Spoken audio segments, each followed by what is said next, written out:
Vi står her på Idrætshøjskolen Bosej, hvor vi har udviklet et virkelig spændende varmeelektrificeringsprojekt.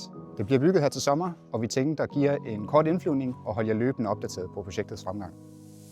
Projektet består af et større varmepumpeanlæg, en ombygning af varmecentralen og brugsvandsproduktionen, et stort batterianlæg, som flytter strømmen fra de billige timer til de dyre timer, og en styring, der klogt kobler det hele sammen.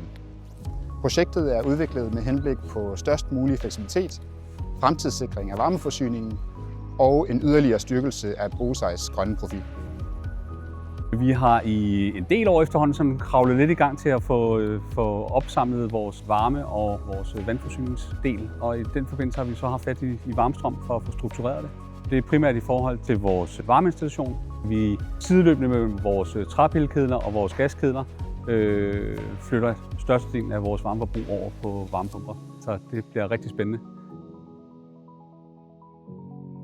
Vi håber, I vil følge med, når projektet tager form hen over sommeren.